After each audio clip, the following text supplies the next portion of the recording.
السلام علیکم دوستو، ویڈیو میں آگے بڑھنے سے پہلے چینل کو سبسکرائب کر لیجئے اور ساتھ موجود بیل آئیکن کو بھی دبا لیجئے تاکہ آنے والی تمام ویڈیوز بر وقت آپ تک پہنچتی رہیں۔ کھانا پینا چھوڑ دیتا یا پھر بہت ہی کم کھاتا، سخت تھکن کے باوجود میں خود کو مصروف رکھتا اور اپنے جسم کو توڑتا رہتا۔ شاید یہ سارے کام خود کو اذیت دینے کے لیے ہوتے تھے۔ ہر ہفتے میں نہایت خاموشی سے ایک معقول رقم خیرات کرتا تھا۔ یہ کام کرتے ہوئے میرے ذہن کی گہرائی میں کہیں بلقیس کا تصور ہوتا تھا۔ میں اس سے دور ہو گیا تھا لیکن دل اس سے دور نہیں ہوا تھا۔ اور پھر انہی دنوں ایک اور واقعہ ہوا۔ میں اپنے 5-6 ساتھیوں کے ہمراہ شام کے بعد مچھلی فارم کی طرف گشت لگانے گیا تھا۔ واپسی پر باغ والے ڈیرے جانے کا ارادہ تھا، لیکن جب میری گھوڑی ڈیرے کے پاس پہنچی تو باہر 2-4 تانگے کھڑے نظر آئے اور اندر ناچ گانے کی صدائیں سنائی دیں۔ یقیناً چودھری نشاط اور رونق علی وغیرہ نے محفل جمائی ہوئی تھی۔ میں اب چونکہ ایسی محفلوں میں بالکل شریک نہیں ہوتا تھا، اس لیے میں گاؤں کی طرف چل دیا، اور میرا ایسا کرنا اچھا ہی ہوا۔ ابھی میں اپنی حویلی سے تھوڑی ہی دور تھا کہ بڑے مالی کا بیٹا گلزار بھاگا ہوا آیا اور بولا، چودھری جی، اچھا ہوا آپ آ گئے، اندر آپ کی بڑی ضرورت ہے جی۔ چھوٹے مالک حامد کی طبیعت بڑی خراب ہے، ان کو سانس نہیں آ رہا۔ اوہو، میرے منہ سے بے ساختہ نکلا۔ میں تیزی سے بڑی حویلی کی طرف بڑھا لیکن 2 قدم چل کر رک گیا۔ میں نے خود سے اور شہوار سے وعدہ کیا ہوا تھا کہ میں حویلی کے اندر نہیں جاؤں گا۔ میں نے گلزار سے کہا، تم تیمور صاحب کو دیکھو، وہ تھان کی طرف ہوں گے، ان کو اندر لے جاؤ۔ اور منشی منظور کہاں ہے؟ اتنے میں منشی منظور بھی تیزی سے آتا دکھائی دیا۔ اس نے دور ہی سے مجھے اشارہ کیا، خاور پتر جلدی آؤ، وہ پکار کر بولا۔ میں چند لمحے تذبذب میں کھڑا رہا، پھر گلزار اور منشی منظور کے ساتھ حویلی میں چلا گیا۔ حامد کی طبیعت واقعی خراب تھی۔ وہ بڑی کھینچ کر سانس لے رہا تھا اور ہر سانس کے ساتھ آواز سنائی دے رہی تھی۔ وہ بے حد بے قرار بھی تھا۔ ایسا عموماً نمونیا یا خناق وغیرہ میں ہوتا ہے۔ کیا پہلے بھی ایسا ہوا ہے؟ میں نے بلقیس سے پوچھا۔ ہاں، کبھی کبھی ہو جاتا ہے، لیکن اس دفعہ زیادہ ہوا ہے۔ حکیم جی نے بتایا تھا خناق کی شکایت ہے۔ ان تکلیفوں کی تھوڑی بہت سمجھ مجھے بھی تھی۔ یہ خناق ہی کی شکایت تھی۔ اس میں گلا بند ہو جاتا ہے اور سانس کے ساتھ ایک طرح کی آواز بھی پیدا ہوتی ہے۔ میرے پاس وکس کا تھوڑا سا مرہم موجود تھا۔ میں نے یہ مرہم منگوایا اور حامد کے سینے اور گلے وغیرہ پر ملا۔ اس کی سانس قدرے بہتر ہوئی تو ہم نے اسے فوراً گاڑی میں ڈالا اور آدھ پون گھنٹے کے اندر ڈس کے لے آئے۔ یہاں ڈاکٹر نے انجیکشن لگایا، دوا وغیرہ دی اور اس کی طبیعت بحال ہو گئی۔ وہ ایک دم پرسکون ہو کر سو گیا۔ بچے عام طور پر بد پرہیزی کر لیتے ہیں۔ حامد نے بھی کھٹیاں توڑ کر کھائی تھیں اور بیمار ہو گیا تھا۔ بیماری کا شدید حملہ تو پسپا ہو گیا تھا، مگر اسے تیز بخار نے جکڑ لیا اور سینے میں درد ہونے لگا۔ اسے ڈس کے لے جانے اور لانے کی ذمہ داری نصر اللہ نے اٹھا لی۔ میں پہلے دن کے بعد دوبارہ حویلی میں نہیں گیا اور نہ ہی حامد سے ملا۔ مجھے اندیشہ تھا کہ شہوار میرے حویلی میں داخل ہونے اور بلقیس کے ساتھ ڈسکے جانے پر اعتراض کرے گی، مگر اس نے عقل مندی کا ثبوت دیا اور یہ بات نہیں چھیڑی، بلکہ وہ 1-2 دفعہ اپنے طور پر حامد کی بیمار پرسی کے لیے بھی گئی۔ یہاں نوٹ کرنے والی بات یہ تھی کہ مجھے اپنے ساتھ لے کر نہیں گئی۔ میں نے اندازہ لگایا تھا کہ مجھے اور بلقیس کو ایک ساتھ دیکھ کر اس کے دل پر بوجھ پڑتا ہے، بلکہ کسی وقت تو محسوس ہوتا تھا کہ میرے منہ سے اسے بلقیس کا نام سننا بھی اچھا نہیں لگتا۔ ایک شام میں استبل میں ایک بیمار گھوڑے کو دیکھ رہا تھا کہ مجھے تاجو نظر آئی۔ اس نے مجھے ہلکا سا اشارہ کیا اور کھیتوں کی طرف چلی گئی۔ وہ شاید مجھ سے کوئی بات کہنا چاہتی تھی۔ میں اس کے پیچھے گیا تو وہ چیری کے اونچے کھیتوں میں ایک کیکر کے ساتھ کھڑی تھی۔ کیا بات ہے تاجو؟ میں نے پوچھا۔ وہ آنکھوں میں آنسو بھر کر بولی، حامد آپ کو بہت یاد کرتا ہے جی، وہ بیمار بھی ہے، کل بھی آپ سے ملنے کی بڑی ضد کر رہا تھا۔ بیگم جی نے اسے جھڑکیاں دی، وہ رونے لگا۔ بیگم جی بھی روتی رہی ہیں۔ اب وہ کیسا ہے؟ بس ٹھیک ہی ہے۔ بیگم جی نے آپ کے لیے پیغام دیا ہے کہ کسی طرح آپ تھوڑی دیر کے لیے آ کر اس سے مل جائیں۔ اگر آپ کی ووٹی جی بھی ساتھ آ جائیں تو اچھا ہے۔ ٹھیک ہے، میں کوشش کروں گا۔ میری طرف سے حامد کو پیار دینا، میں نے کہا۔ رات کو دیر تک میں سوچتا رہا۔ یہ تو ہو ہی نہیں سکتا تھا کہ میں حویلی جاتا اور شہوار رونا دھونا شروع نہ کر دیتی۔ یہ بھی مشکل تھا کہ وہ میرے ساتھ حویلی میں چلی جاتی۔ وہ اس معاملے میں دن بدن نازک مزاج ہوتی جا رہی تھی۔ اگلے روز بارش ہو رہی تھی۔ قلعہ والا سے شہوار کی کچھ سہیلیاں رات رہنے کے لیے آئی ہوئی تھیں۔ وہ ان کی خاطر تواضع اور باتوں میں مگن تھی۔ دیہات میں برسات کی ایسی شاموں میں میٹھے پوڑے بنائے جاتے ہیں، پکوڑے تلے جاتے ہیں اور حلوہ وغیرہ تیار کیا جاتا ہے۔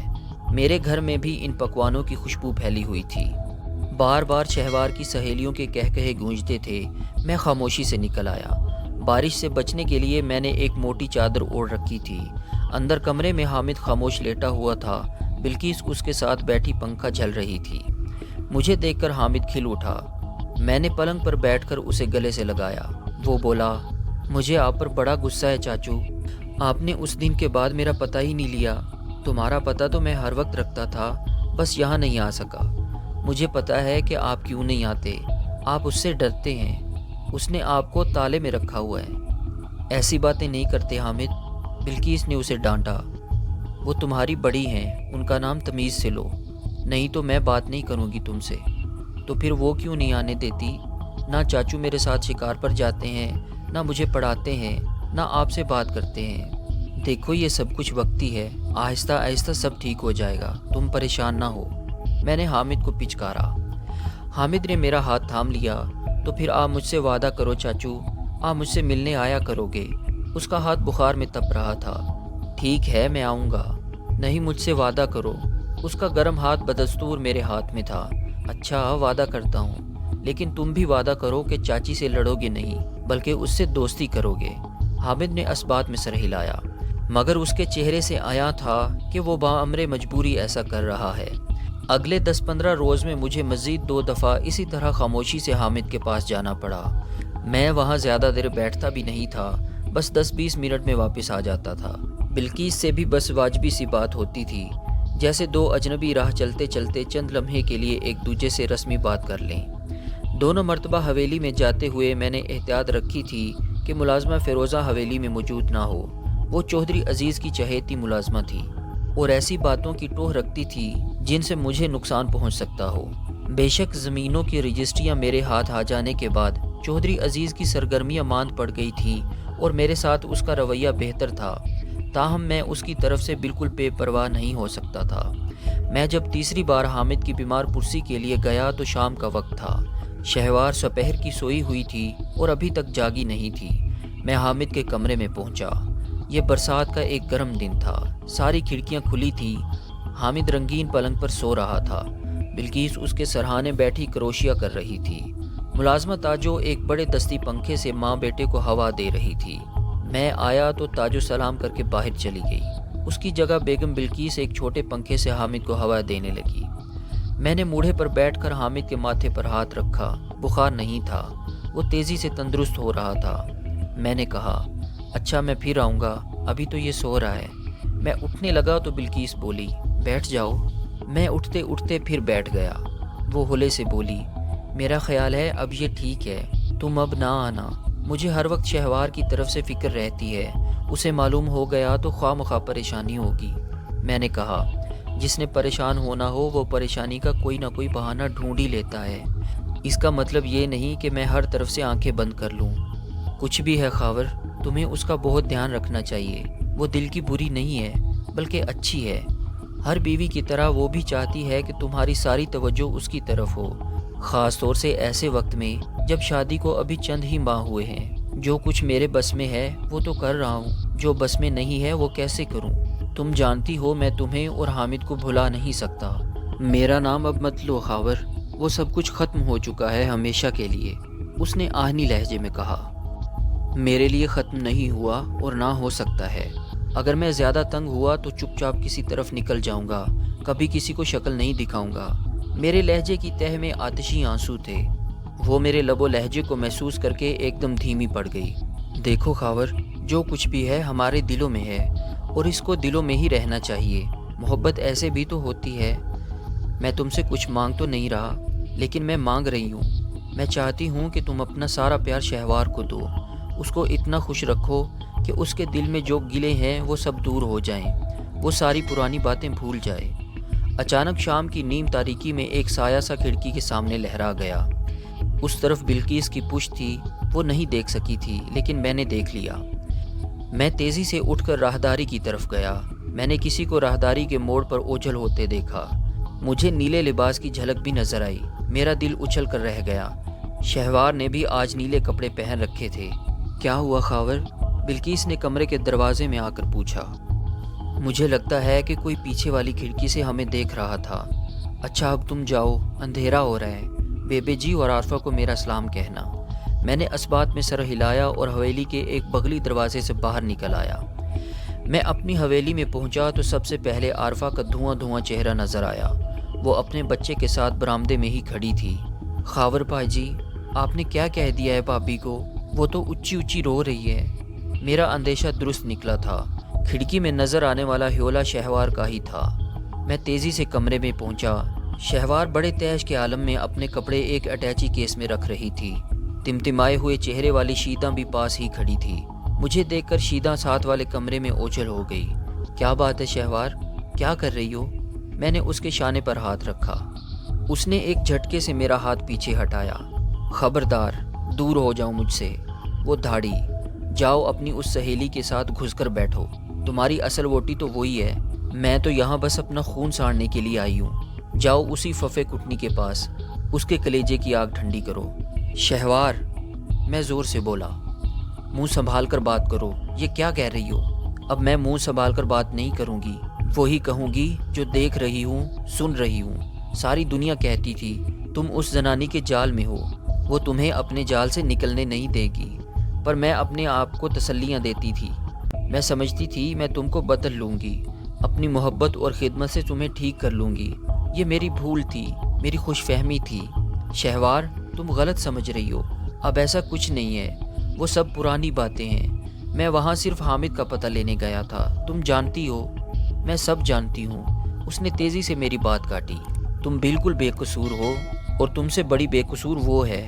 والد جی کی زندگی میں ہی اس نے تم سے یارانہ پالا ہوا تھا، اب ان کی موت کے بعد بھی اس کو شرم نہیں آ رہی۔ دنیا کو دکھانے کے لیے اس نے مجھے تمہارے نام کی بیوی بنایا ہے، اصل بیوی تو وہ خود ہے۔ وہ گندی بدذات ہمیں کبھی آباد نہیں ہونے دے گی۔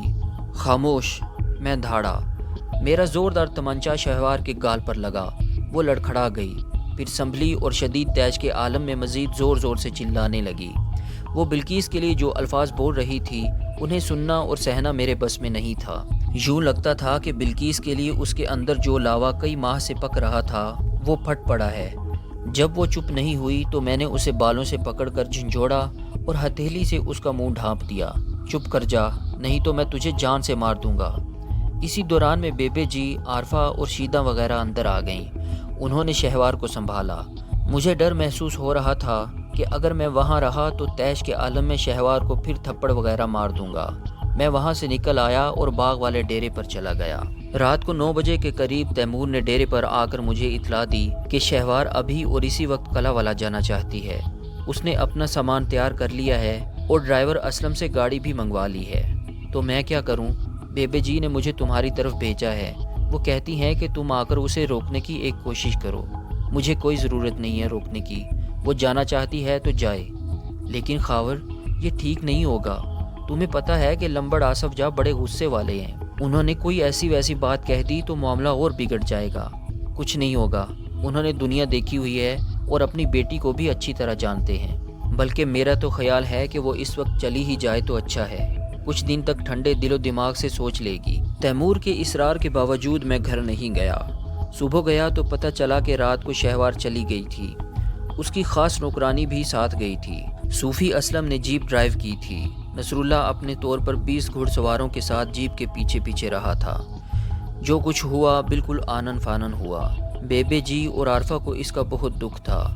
یقیناً بلقیس تک بھی یہ اطلاع پہنچ چکی تھی اور وہ بہت دکھی تھی۔ اگلے روز دوپہر سے پہلے رونق علی میرے گھر آ گیا۔ بہت سے لوگوں کی طرح اسے بھی اصل بات معلوم نہیں تھی۔ اسے یہی پتہ تھا کہ میرے اور شہوار کے درمیان کسی بات پر جھگڑا ہوا ہے اور وہ روٹ کر میکے چلی گئی ہے۔ وہ منہ لٹکا کر بولا، یہ اچھا نہیں ہوا خاورے، چند مہینوں میں ہی ایسی باتیں ہونے لگی ہیں تو آگے کیا ہوگا؟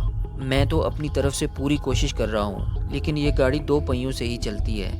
رونق بولا، کچھ لوگ اسی انتظار میں ہیں کہ ہمارے اور لمبڑوں کے درمیان انبن ہو۔ وہ اس واقعے سے بڑے خوش ہوں گے اور ہو سکتا ہے کہ وہ اس سے فائدہ شائدہ اٹھانے کی کوشش بھی کریں۔ تمہیں پتہ ہی ہے وڈا موکھل تمہاری شادی میں شریک ہوا تھا، وہ اب بھی آصف جا سے ملتا جلتا ہے۔ میں نے کہا ساری باتیں ہمارے ہی سوچنے کی نہیں ہیں، کچھ باتیں شہوار کے ماں باپ کو بھی سوچنی ہوں گی۔ شہوار کے واپس جانے کا کوئی فوری رد عمل تو ظاہر نہیں ہوا۔ شاید شہوار کے گھر والے بھی یہی سوچ رہے تھے کہ چند دن خاموش رہنا چاہیے تاکہ دونوں طرف سے غصہ ٹھنڈا ہو جائے۔ اس واقعے کے بعد 8ویں-10ویں روز کی بات ہے، لاہور سے ایک خوشخبری ہمارے حصے میں آئی۔ حویلی کے وکیل اقبال راٹھوڑ نے ہائی کورٹ میں مچھلی فارم والے رقبے کا مقدمہ جیت لیا تھا۔ طویل قانونی کارروائی ہوئی تھی لیکن بالآخر حقدار کو حق مل گیا تھا۔ پوری جاگیر میں خوشی کی لہر دوڑ گئی۔ میں سپہر کو اپنے کمرے میں موجود تھا جب مجھے ڈھول ڈھمکے کی آواز سنائی دی۔ میں نے شبیر سے پوچھا یہ کیا ہے؟ دوستو آج تک کے لیے اتنا ہی، ملتے ہیں اگلی قسط میں، تب تک کے لیے اپنا خیال رکھیے، اللہ حافظ۔